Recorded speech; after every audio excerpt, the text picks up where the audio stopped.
Yo tout le monde, bienvenue sur la chaîne de... Et oui Max. On se retrouve pour le 3e épisode de Bleach pour l'arc final. Attention, la grosse bataille contre les Quincy.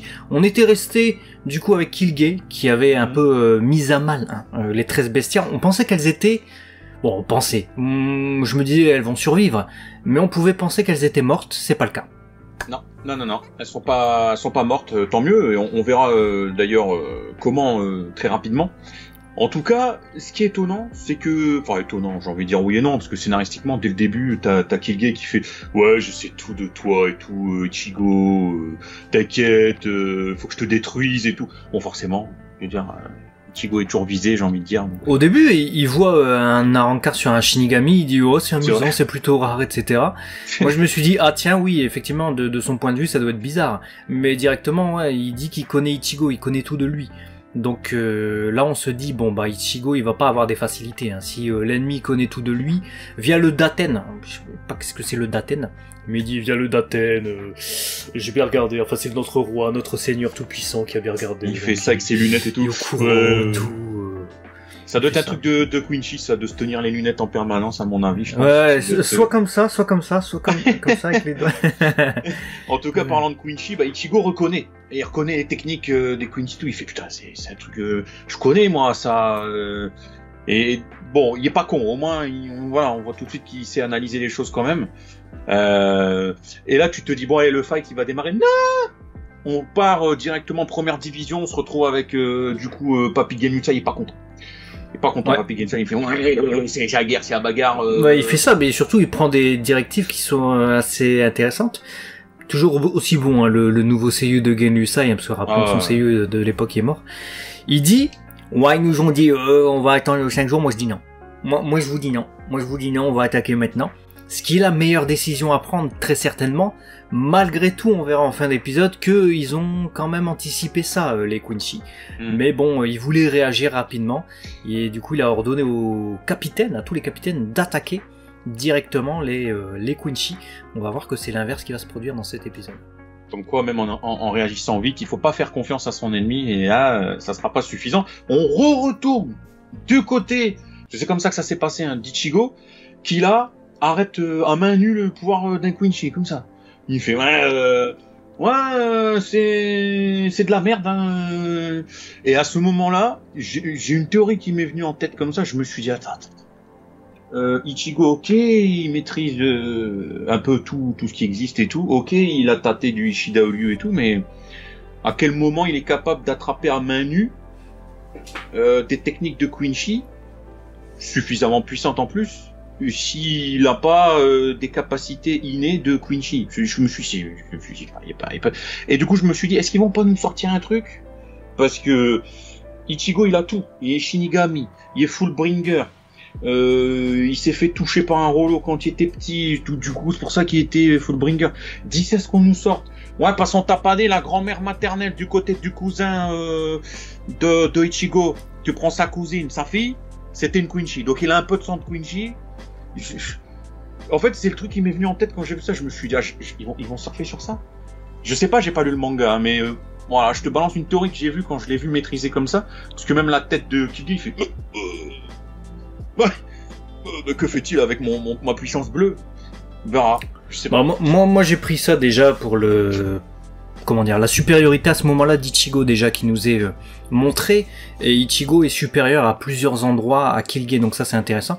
Mais par contre il y a quand même une phrase très énigmatique pour la suite, et ça c'est une piste pour moi, et c'est fort de... Parfait. Comment dire, de révélation et d'indices pour ce qui va se passer ensuite, puisque on voit que Killgate connaît Uryu, parce que Ichigo dit ouais tes trucs là franchement c'est plus fort que Ryu, mais ça suffira pas contre moi, etc. Donc il considère que le Hailing Fail, j'imagine que ça se prononce comme ça, de Ryu est censé être inférieur, sauf que t'as Killgate qui dit l'inverse. Il dit ah bon, ah tu trouves que son truc à Ishida Ryu il doit être moins puissant? Ah, moi je trouve pas. Et là t'as Ichigo il fait qu'est-ce que tu dis putain, ça veut dire quoi et tout. Et le silence est d'or et la parole est d'argent. Du coup il se tait, mais pour moi ça veut dire quoi? Ça veut dire que Ryu il est censé d'après ses appartenances Quincy, avoir un potentiel très certainement beaucoup plus puissant, et ça nous promet un power-up pour Ishida. Sûr et certain, 100%, c'est ce qui va se passer, et le fameux Hailing Pell de Ishida, il sera beaucoup plus puissant que ce qu'on a vu de Killgate. Sûr. Totalement d'accord avec ce point de vue-là.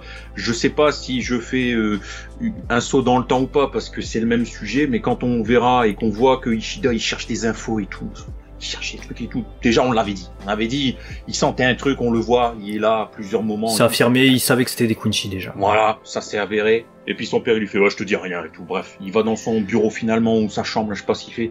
Puis finalement, il trouve ce bouquin. Et là, on apprend des trucs. Et pour faire le lien avec ce que tu dis avec ce power-up, à un moment donné, il fait, mais même maman et tout, il fait, vas-y, c'est bon, ça te regarde pas et tout. Je me suis dit, quoi, maman? C'est quoi ce truc avec maman? Donc, d'ici à ce qu'on nous dise que maman, est-ce que, je sais pas, haute théorie balancée comme ça? C'est la fille, c'est la descendante du roi, ouais. Bah voilà. Putain, regarde, on a la même piste. Et du coup, lui, il fait, oh, c'est bizarre, parce que les Ulu, enfin, les Ishida, c'est les descendants du roi, donc ils sont censés avoir les capacités, mais bon, je vais rien dire. Et que à la fin de l'épisode, je vois ça, je fais ça tombe d'ici que sa mère c'est la fille ou la petite fille ou je sais pas quoi du roi ou et que du coup en fait il a un lien. Voilà, donc je suis d'accord. Il y a moyen. Par contre, Liu Kang, je l'ai trouvé très caricatural. Donc le père de Liu, je l'ai trouvé très. Après, c'est peut-être parce qu'on est en 2022, on a vu tellement d'animés et de mangas là actuellement, et que son attitude elle est très 2007, tu vois. C'est genre, ouais, non attends, je fais ça avec mes lunettes, il y a des éclairs blancs qui passent à la Evangelion et je te dirai rien, non, je sais tout, mais je ne te dirai rien, quelles que soient les conditions. Ouais, c'est ça, juste avant de partir, sache que c'est pas ici. C'est ça, ouais. Qu'est-ce que tu fais dans mon bureau? Je ne sais pas. En plus, il le dit lui-même, qu'est-ce que tu fais encore, tu vois. Donc ça c'était déjà produit. C'est-à-dire que son seul rôle à Liu Kang, c'est tout le temps le même, en fait, hein. C'est non, je ne te dirai rien, tu n'as arrête de fouiller mes affaires. Il vient pour lui dire non, fais pas ça, je te dis rien. Et in fine, c'est lui qui va lui donner la clé, on le sait. Bah voilà. C'est sûr, c'est sûr.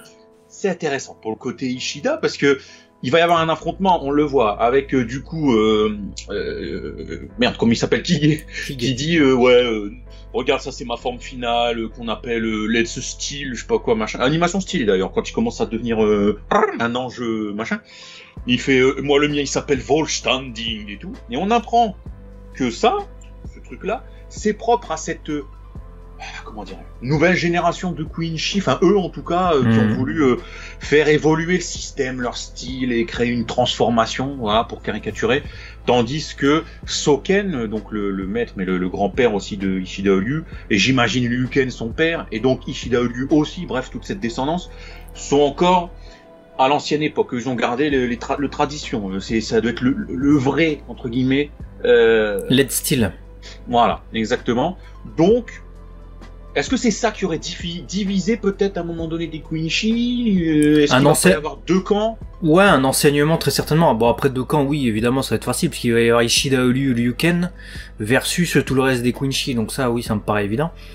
Mais du coup, avec leur nouvelle forme, qu'ils appellent Quincy Volsterndich, je pense que les Quincy vont absorber tout ce qui est particules spirituelles des adversaires, type Arrancar et trucs comme ça. Ils vont se transformer en semi-Arrancar avec des machins gigantesques bleus, etc., comme on l'a vu un peu avec Killgate là. Tandis que Ishida va faire autrement, je pense. Ishida va faire autrement, et lui il aura une forme un peu plus pure très certainement, et c'est cette forme là in fine qui va gagner évidemment, sauf contre le roi qui pour moi d'ailleurs, d'après le tout dernier écran de l'épisode, on voit le roi Quincy, on voit Yamamoto Genryusai, donc le commandant des Shinigami de la première division.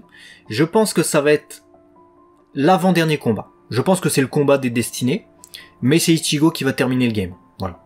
Ouais, il y a de fortes chances que ça se dessine. Voilà. Alors, pourquoi je dis tout ça? Parce que cet épisode, j'ai trouvé tous les événements, et vous allez voir au fur et à mesure qu'on va vous les amener et puis décortiquer, extrêmement prévisible. Tout est prévisible dans cet épisode. Ouais, je suis d'accord. Je suis vraiment d'accord. Tout est un truc te fait dire ah ouais, ok, d'accord. Si t'as l'habitude en tout cas des shonen, des animés, mangas au sens large, il y a des trucs, ouais. Tu le vois, c'est lisible, en fait, les entrelignes. Et même de Bleach, parce qu'il y a quelqu'un qui nous a dit dans les commentaires un truc Parce que j'avais dit, oui, j'ai l'impression qu'en fait c'est l'arc Wekomundo, mais en plus quoi, qu'ils vont nous faire, enfin que Kubo nous a fait. Quelqu'un dit dans les commentaires, ah non pas du tout, c'est pas du tout l'arc Wekomundo, c'est beaucoup plus sanglant. Bon déjà, c'est en quoi ça amène, Oui. en quoi c'est un argument pour dire que c'est pas pareil, tu vois, c'est juste pareil mais en plus sanglant. Avec la fin de cet épisode-là, je révise mon avis et je dirais que c'est pas l'arc Wekomundo, c'est l'arc Wekomundo et l'arc Soul Society fusionnés. Voilà, c'est ça. En fait, pour cet arc final, Kubo il s'est dit bah, comment je peux faire le meilleur arc de tous les temps, bah, je prends mes 2 meilleurs arcs de tout mon manga, donc Soul Society et Wekomundo, hop, on fusionne, on mélange avec les Quincy du tout début, hein, parce que vous savez toute l'histoire avec les Quincy, ça va faire un truc intéressant, et puis voilà, c'est parti. Et je le sens comme ça. Après ça marche, hein. Ça marche. On verra si ça marche. Hein. Pour l'instant, l'épisode est bien. Hein. Pour l'instant, l'épisode est bien. Maintenant, c'est très prévisible. Très prévisible. C'est prévisible et en même temps, ce qui est pas mal, c'est que malgré que ce soit prévisible, le rythme est bon. Parce qu'en fait, c'est des courtes séquences de chaque moment, suffisamment intenses pour qu'on soit repu, entre guillemets, et en même temps passer à autre chose. Tu vois, en parallèle de ce combat qui est en train d'être mené, tac, de l'autre côté, le roi est informé du fight entre les deux. Du coup, il dit bon bah les Stern Ritters là, vous allez tous vous rassembler devant la porte du soleil, c'est parti pour la bagarre. On va envahir la Soul Society. T'as vu par contre le parallèle de ouf avec encore une fois le Troisième Reich, hein, j'ai envie de dire les Stern Ritters, donc vraiment il a son armée un peu qui ont des noms bien spécifiques, une troupe d'assaut un peu comme les SS, les SA, etc. pour les nazis. Voilà, c'est des SR. Et là il va envahir, donc c'est un envahisseur le gars. Il y a tout ce parallèle perpétuellement pendant tout le truc. Et puis grosse inspi. Ouais, bah, c'est même pas d'inspi, c'est carrément de la référence là j'ai envie de dire. Par contre il y a des pouvoirs intéressants qu'on découvre chez Kilge, c'est qu'apparemment il peut lire les pensées, ou tout du moins anticiper ce que pense Ichigo, puisque il comprend très bien qu'Ichigo était en train de comparer son pouvoir à celui d'Ishida, etc. Et ça il lui dit lui-même. Pareil, il est super résistant au Getsuga Tensho, et on va voir un peu plus tard dans l'épisode qu'il est super résistant aussi aux attaques des 13 Bestia. Donc il semble avoir une capacité, d'ailleurs il dit le nom à un moment donné, mais vu que c'est beaucoup plus tard dans mes notes, là je le retrouve pas. Mais toujours est-il qu'il dit ouais il va falloir améliorer cette merde, je sais pas quoi. Donc il a certainement une peau de ouf, parce qu'on voit à un moment donné que sa nuque elle est brisée. Et d'ailleurs les 13 Bestia, vu que j'en parlais, elles sont pas mortes, donc elles reviennent avec Aion, un monstre qui me semble qu'on avait déjà vu, donc il fait fusionner leurs 3 bras, et alors là il se prend une patate magique Kilge. C'est tu patate de forain. Vous savez la patate quand il s'est pris cette patate, au tout début je me suis dit non, il y a quelqu'un qui est capable de le mettre à mal comme ça, parce que le Getsuga Tensho n'avait rien fait du tout, alors que pourtant c'était une puissante attaque. Mais quand j'ai vu Aion, je me suis dit lui il va servir de de chair à canon pour montrer la puissance de Kilge. Et étonnamment, au tout début pas du tout. Donc on se dit ah ouais, donc en fait il va se faire laver par Aion des 13 Bestia Kilge. Mais retournement évidemment, bah c'est exactement ça qui se passe, hein. Il absorbe totalement Aion, et c'est là qu'il se transforme en fin d'épisode, dont on va un événement dont on va parler tout à l'heure. Ouais, c'était impressionnant. J'ai trouvé que c'était impressionnant de voir cette capacité qu'il va avoir, mais on y reviendra juste après, parce que juste avant ça on retourne à la Soul Society, on est grande porte de l'Est, tu vois.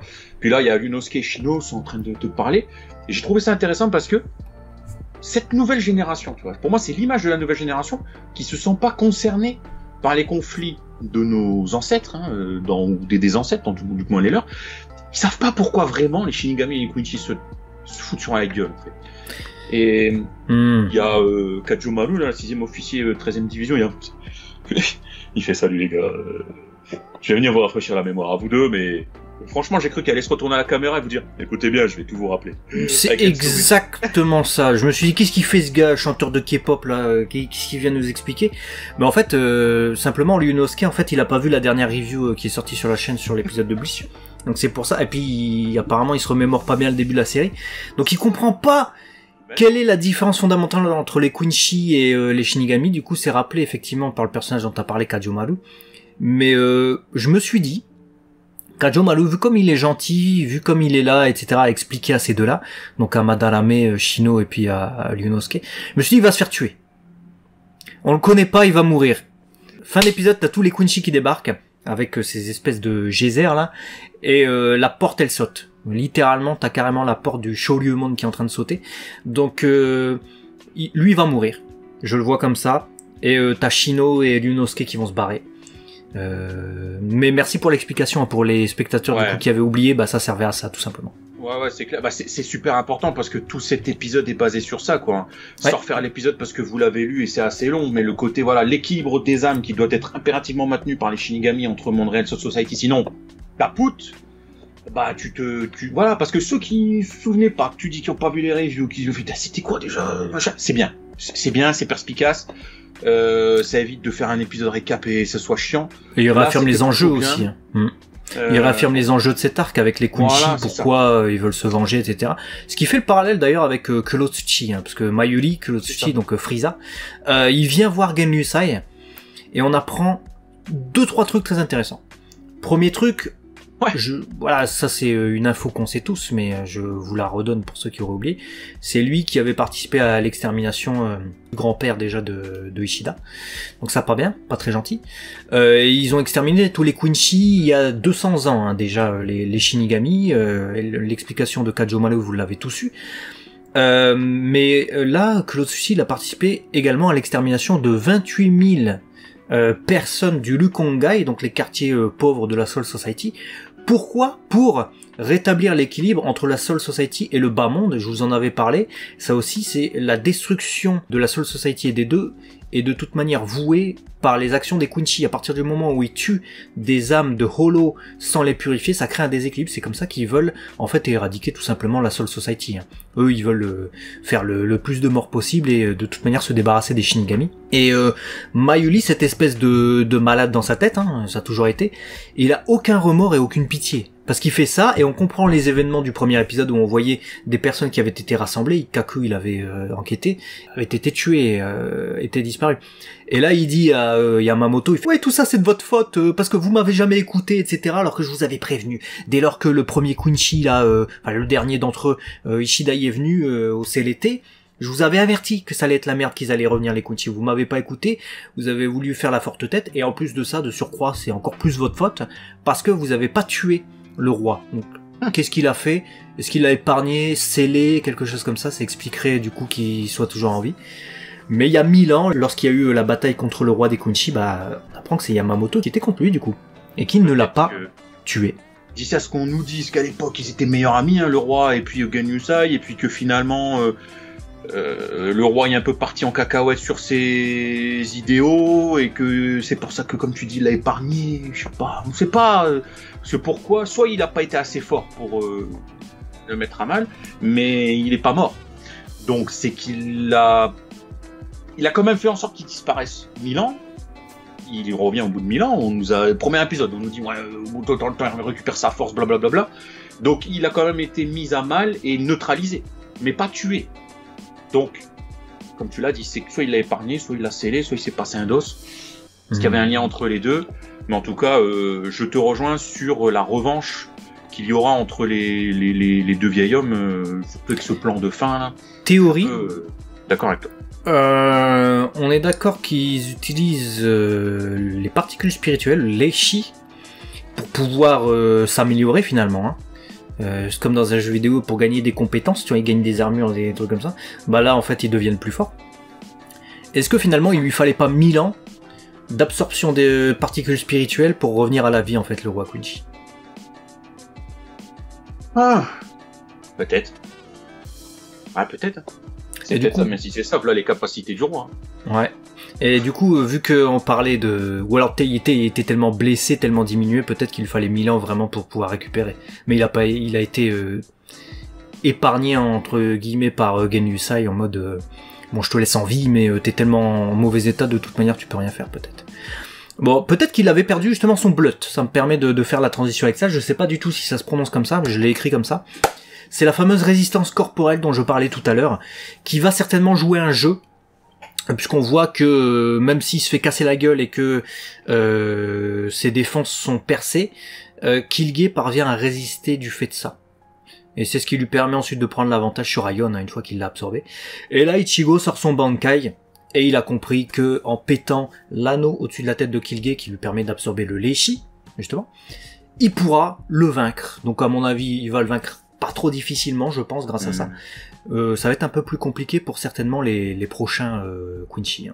Ouais, j'ai trouvé ça stylé, hein, ce power-up, oui, mais cet étalage de puissance de Killgate quand il aspire, tu vois, toutes les formes de particules, même la vie, jusqu'au moment de devenir ce monstre et tout. Et il appelle ça le Sclavelai, un truc comme ça. J'ai trouvé ça, bon, c'est un peu cheaté, mais en même temps, je trouve, c'est logique, puisqu'on nous a toujours dit que ça absorbait les particules.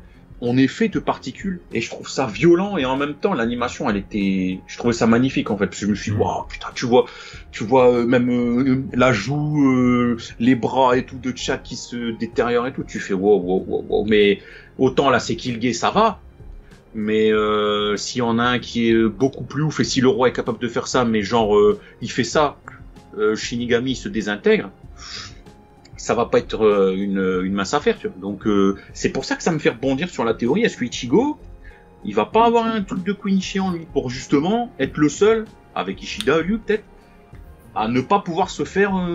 Sûr et certain, parce qu'il s'est pas fait absorber son pouvoir quand t'as... comment il s'appelait le gars là, Ernest je sais pas quoi là, il avait sorti son badge à un moment donné dans l'épisode 1. Donc ça sûr et certain, et Ishida Power Up c'est sûr et certain. Par contre, pendant ce temps-là, vu qu'on parle du combat hein, qui est très préoccupant pour nous tous, il y a quand même un événement qui est beaucoup moins préoccupant pour la plupart des gens, mais qui moi m'a beaucoup intéressé. C'est le sauvetage de Dondo Chaka du coup par Pêche et Urahara, le groupe des Cassos en fait. Hein. Littéralement c'est la triade des Cassos là. Et alors je me suis dit, c'est pourquoi Dondo Chaka il a la voix de Daisuke Gori qui est mort il y a plus de 12 ans. J'ai pas compris. Soit il y a un gars qui s'est imité et on n'est pas au courant. Soit il y a un gars qui s'est imité mais à la perfection Daisuke Gori. J'ai pas regardé les crédits hein, et j'aurais dû avant cette review. Soit ils ont pris des samples de sa voix, utilisés peut-être pour des jeux vidéo ou pour l'animé de l'époque, mais auquel cas c'est très compliqué parce que ça veut dire qu'il faut reprendre exactement des phrases qui existent. T'es obligé de prendre des phrases qui existent déjà. Donc ça voudrait dire que dans son manga, Kubo, il avait mis des phrases qui avaient déjà été prononcées par le personnage. Ou alors, l'animé a freestyle là-dessus et ils ont mis des phrases inventées pour pouvoir utiliser les samples de Daisuke Gori. Parce qu'ils ont pas fait appel à un nouveau seiyuu. Ça c'est, enfin j'ai l'impression en tout cas. Mais si c'est ça, c'est à la fois bon signe et mauvais signe parce que ça veut dire que Don Chaka n'aura pas un gros rôle ou alors ne va pas perdurer longtemps. Ouais. Que le gars il a un gros rôle, on se dit ouais c'est bon. Faut un nouveau seiyuu. C'est bon. Si le gars à un moment donné il parle de ouf, tu te dis ah mais non, il faut un vrai seiyuu derrière, on peut pas se permettre. On verra du coup si c'est effectivement... C'est d'ailleurs, petite information, vu qu'on est sur une parenthèse comme ça, ce qui se fait dans les jeux vidéo, là ça me surprend beaucoup parce que dans les animés on voit jamais ça. Dans les animés on remplace tout le temps les seiyuu, on n'utilise pas la voix d'un mort il y a 12 ans, tu vois, c'est bizarre. Mais dans les jeux vidéo ils le font. Pourquoi ? Parce que dans les jeux vidéo, en fait, tu peux réutiliser si c'est le même groupe, hein, si c'est Bandai qui est chargé du truc, même si c'est Dimps ou Spike qui se chargent des adaptations vidéoludiques, ils peuvent réutiliser les enregistrements de voix qu'ils ont dans leur banque de données pour un personnage. Ça évite d'avoir à rappeler le seiyuu, et c'est fait très régulièrement dans les jeux vidéo. C'est pour ça d'ailleurs que dans Dragon Ball Heroes, que vous connaissez, sorti sur borne d'arcade, et également les spin-offs sur les consoles portables, on avait des voix, des samples de personnages doublés justement par Daisuke Gori, le seiyuu de Mr. Satan, genre Mr. Satan, ou d'autres personnages, alors qu'il était déjà mort. Mais tu jouais avec le personnage qui avait sa voix, ils n'avaient pas remplacé. Mais pour l'apparition du personnage pour dire d'autres phrases comme tu l'as dit, c'était nécessaire dans l'animé, du coup de le remplacer. Donc là, grosse question sur ça. Et vu qu'on s'inquiète de ça, t'as Kajomaru, le personnage pour qui je m'inquiète vite fait, qui dit de pas s'inquiéter. Et évidemment, qu'est-ce qui se passe ? La porte saute, il y a 150 000 geysers de Reishi qui apparaissent, il y a les Quincy qui apparaissent à la Soul Society pour nous faire un remake de l'arc Soul Society, mais avec des Quincy et non pas Ichigo et les autres. Et évidemment, ce qui se passe, hein, t'as je sais pas combien de Shinigami qui sautent. Carnage. Je pense que Kajomaru va Tesso comme je l'ai dit. Grosse surprise par contre, Killa. Ah ouais. C'est un carnage. Cette scène en fait elle est violente. Le gars on l'a suivi longtemps Killa, on le connaît bien, c'est pas genre un random, genre Sasakibe ou je sais pas quoi. Hein. C'est non, il a été important et tout machin. Là, il va carnage. Pas survivre. Le roi débarque, tu dis gros carnage, j'arrive pour Killa, elle est coupée en deux. À mon avis, coupé là, il est mort. Hein. Le gars, je vois pas comment tu peux le soigner. Même Unorana Letsu ou je sais pas qui là qui viennent, je vois pas ce qu'il peut faire. Il a plus de bras, enfin, il est totalement coupé en deux. Ouais, non, il est coupé là. Il va pas nous faire une. Ouais, c'est pas juste le bras en plus, il est vraiment coupé dans le ventre. Hein. Quand j'ai vu ça, il est mort. Mais oui, il est mort. Tu te dis d'accord. Okay, donc là, il y a tout. T'as des lieutenants qui sont liés au sol, des officiers qui sont explosés et tout. Franchement, l'apparition est stylée de ouf. Que ce soit l'animation ou la zik, maman, j'étais à fond. Je me suis dit, les enfoirés. Et c'est, ça prend au trip en fait parce que la violence avec laquelle ils arrivent en mode, on va tous vous dégommer et ils viennent d'en faire une preuve comme ça. Je me suis dit. C'est à l'issue de ça que je me suis souvenu du commentaire dont je vous ai parlé tout à l'heure et que je me suis dit, véritablement, c'est la combinaison de l'arc Soul Society et Hueco Mundo. D'accord, plus violent, mais vu que c'est le dernier arc, en fait, Kubo, il va en profiter pour tuer des personnages. On s'en fout, c'est le dernier arc, on va pas les revoir après. Ouais. Donc, il va en profiter pour mettre un petit carnage. Hein. Il va mettre du bain de sang, mais je pense que les personnages comme ça, un peu secondaires, on peut s'inquiéter pour eux légitimement, je pense. Ouais, pas pour Ishida, Chad et tout ça, mais encore que Chad, mais pas pour Ishida, Orihime, tout ça, mais les Kira, Madarame Ikkaku, Yumichika, il y a peut-être moyen de s'inquiéter. Ça va être tendu cet arc. En tout cas, je pense qu'on n'est pas au bout de nos peines et de nos surprises. Je pense qu'on a tout dit et bien développé. En plus, on a balancé de belles théories. Donc, c'est le moment de s'abonner. Normalement, ça aurait dû être fait avant. Mais faut s'abonner. Voilà, faut le faire. Il faut partager ces reviews de ouf. Sinon, les Quincy vont débarquer. Parce que, voilà, et s'ils débarquent, ça va pas te plaire. Ça va pas te plaire. Vous êtes mal. Voilà, moi, j'aimerais pas qu'il y ait un barbu qui débarque chez moi comme ça. Surtout pour foutre des gros poils. Cet enfoiré va foutre des poils partout par terre alors que j'ai nettoyé. Non. Ça, on le laisse pas rentrer. Donc, il faut s'abonner pour faire l'armée de Shinigami. Et on se retrouve pour la prochaine vidéo, prochaine review, du coup. C'est ça. Exactement. Allez, on vous fait des bisous et à très vite sur la chaîne 2. Les Wemax, à la prochaine. Allez, ciao.